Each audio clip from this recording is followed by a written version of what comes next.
Salut à tous. Comme vous le savez, Kingdom possède très peu de personnages féminins. Que ce soit Yotanwa, voire Kyukai, l'écriture de ces dernières est si poussée que c'est difficile de les détester. Cependant, il y en a une qui ne fait pas l'unanimité, contrairement aux grandes femmes de Kingdom. Aujourd'hui, on va donc parler de la Reine Mère, et on va surtout essayer d'analyser son personnage pour essayer de comprendre ses agissements. Pour les spoils, il faut avoir lu au moins jusqu'au tome 41, à savoir la fin de l'arc de Ai. Et tout petit point supplémentaire, certains m'ont posé quelques questions par rapport au jeu Kingdom Run. Je vous en parlerai un petit peu à la fin de cette vidéo, pour ceux qui seraient intéressés pour comprendre comment y jouer. On commence donc avec l'introduction du personnage, qui est la Reine Mère.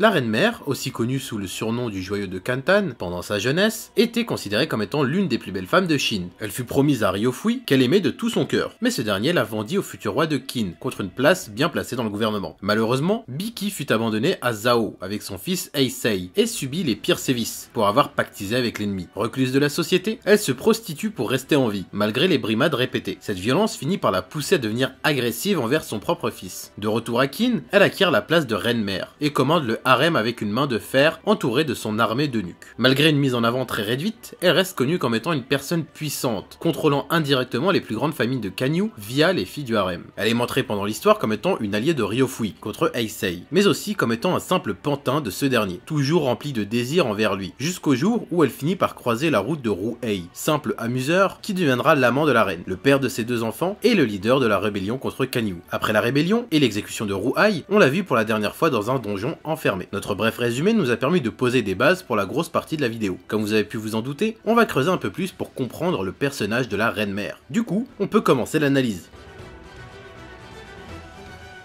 Tout d'abord, on peut noter une chose, la Reine Mère, avant d'être un excellent personnage, est un symbole. Son apparence est en adéquation avec ce qu'elle représente. Chacune de ses apparitions est entourée d'une aura malsaine. Que ce soit son sourire narquois, ou même sa stature de belle femme forte, sans oublier son armée d'eunuques, Hara veut nous montrer que cette femme est une manipulatrice. En contradiction directe avec son image de base, elle représentait la beauté, la lumière. Chacune des apparitions dans sa jeunesse était accompagnée de lumière pour montrer l'éclat du joyau qu'elle était. Mais après avoir été salie et trompée par les hommes, elle finit par devenir sombre, d'une expression de joie à une expression de sadisme, de la pureté à l'obscénité. Encore une fois, il y a vraiment une envie de mettre en contradiction son image avant et après avoir rencontré Ryofui. D'ailleurs, on peut ajouter à son image un détail supplémentaire. Pendant sa jeunesse, Biki était convoité des hommes et entouré de ces derniers. Et maintenant, ces dernières n'est entourée que d'hommes castrés, appuyant sur son image de dévoreuse d'hommes intimidante et inatteignable. Son image, encore une fois, joue un rôle important dans la construction du mythe de la Reine Mère. Mais on va essayer de voir si son apparence n'est pas ici justement pour cacher quelque chose. On va donc creuser le personnage pour voir ce qui se cache derrière cette femme. On va reprendre depuis sa jeunesse. Biki était une femme belle, adulée de tous. On pourrait même dire qu'elle était innocente par rapport au monde réel. Son seul rôle était d'être belle et de danser. Elle n'avait donc aucun lien avec la politique, voire même la folie humaine. D'où la compréhension de son surnom de joyau. Telle une pierre précieuse, sa beauté rayonnait, mais sa pureté aussi. Et comme un bijou, son seul but était d'être exposée. Elle était sur un piédestal, ce qui la rend d'autant plus manipulable. Et Ryofui a compris ça. En la charmant, il fait d'elle sa marionnette. Elle pensait être tombée sur l'amour, mais tout ce qu'elle récoltera sera une vie difficile. Être vendue à un roi qu'on n'aime pas, simplement pour les intérêts d'un homme, forcément cela va atteindre la santé mentale de Biki. Elle était dans un rêve,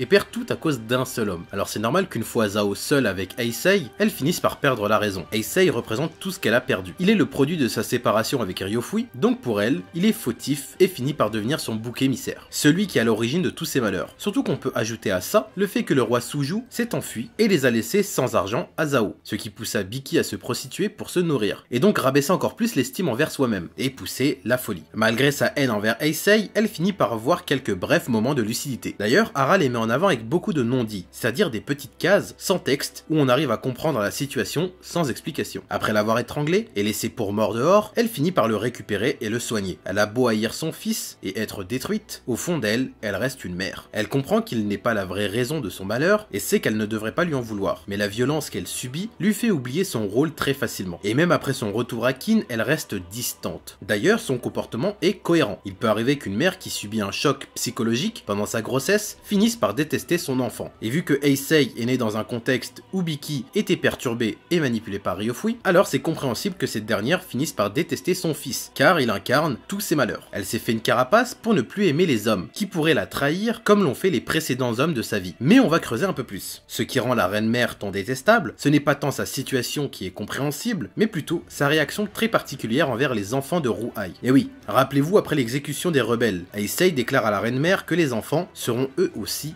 exécutés. Et cette dernière, folle de rage, tente de tuer son propre fils. Je pense que tout comme moi, vous avez dû vous dire que cette personne était horrible. Cependant, comme d'hab, on va essayer de comprendre son acte. Replaçons le contexte. La reine-mère a toujours été manipulée par des hommes, et un jour, elle rencontra Ruhai, et cet homme changea sa vie. Elle a commencé une relation de manipulé et de manipulateur avec lui, car elle avait l'habitude de manipuler les hommes comme on l'a toujours fait avec elle. Et avec le temps, elle finit par voir que Ruhai n'était pas là par vanité ou cupidité, au contraire, ce n'est qu'un simple homme venu ici pour faire plaisir à la reine. Mais petit à petit, une envie de rendre heureuse la reine est apparue chez lui. Et cette dernière a compris les intentions de Ruhai. Elle a vu pour la première fois un homme l'aimer pour ce qu'elle est. Ce qui est logique, car il est comme elle, un simple objet ici pour servir les intérêts des autres. C'est-à-dire que les enfants qu'elle a eus avec lui sont ici de leur amour et non pas de leur intérêt. Par conséquent, elle va réellement aimer ses enfants, contrairement à Heisei. Elle le dit même à Ruhai, elle veut reconstruire son cœur et elle reprend goût à la vie. Cependant, la cour du pays de Hai a manipulé le couple royal et pour protéger sa famille, elle a décidé d'attaquer Kanyu. Mais après avoir tout fait pour récupérer son envie de vivre et de peut-être un jour se rapprocher de Heisei, la fatalité la rattrape et elle retombe dans le désespoir. Et le pire dans tout ça, c'est qu'après la rébellion, l'amour de sa vie se fait exécuter sous ses yeux et on lui annonce que ses enfants mourront aussi. Tout ça à cause de Heisei. Elle ne le voit plus comme un fils, mais plutôt comme un homme qui, à l'image de Ryofui, lui prend tout ce qu'elle avait. Encore une fois, un symbolisme fort que nous montre Hara. Quels que soient les efforts que Biki fera, elle est destinée à souffrir toute sa vie à cause des hommes. Et en parlant de symbolisme, on peut rajouter un petit détail. Je ne sais pas si vous avez remarqué, mais la thématique principale de l'arc du couronnement est la famille. Je m'explique. On peut voir différents points de vue dans cet arc, notamment 4 qui sont en lien avec la famille. Anoki et Anroki, Ruhai, Biki et leurs enfants, Ryofui, Biki et Heisei, et enfin Heisei, Ku et leurs enfants. Et quand on regarde de plus près, l'action principale de l'arc est Heisei qui devient un adulte. La confrontation de Heisei contre Ryofui et Biki peut être vue comme une émancipation symbolique. Il n'est plus un enfant qui subit ses parents, il leur tient tête et finit par prendre son envol, jusqu'à surpasser celui qui a l'image du père dans sa vie, à savoir Ryofui. Comme expliqué dans la vidéo sur son rôle dans l'histoire, il permet à Heisei de devenir un adulte à part entière, et symboliquement, Heisei reprend la place de Ryofui dans la vie de Biki, sauf que lui ne la manipulera pas, au contraire, il fait tout pour son bonheur, jusqu'à cacher ses enfants pour les protéger. D'ailleurs, on peut noter que la reine-mère réagit à cette nouvelle. Il a lui-même une famille et comprend ce que c'est que d'avoir des enfants et de les protéger. Il comprend sa mère et lui a pardonné ses actes. Et on pourrait espérer un jour voir Biki accepter Heisei comme étant son fils et donc revoir la famille réunie. Je vous laisse avec une petite question de fin comme d'hab. Que pensez-vous du personnage de la reine-mère? J'espère que la vidéo vous a plu et que j'ai pu vous faire comprendre que la reine-mère n'était pas d'une personne diabolique. Bien au contraire, elle n'est qu'une victime de Ryofui qui s'est vue détruite et qui doit reconstruire sa vie. N'hésitez pas à me donner votre avis ou à me contredire. Je reviens d'ailleurs sur Kingdom Run, pour tous ceux qui voudraient y jouer, je vous conseille 2 chaînes de vrais pros. La chaîne de Loworld pour tout ce qui est actu et présentation du jeu, et la chaîne de pro pour les gameplays. Je vous mets les liens en description, n'hésitez pas à checker. Pour la prochaine vidéo Kingdom, ça sera une théorie sur tout, comme prévu, qui arrivera sûrement après cette vidéo. Sur ce,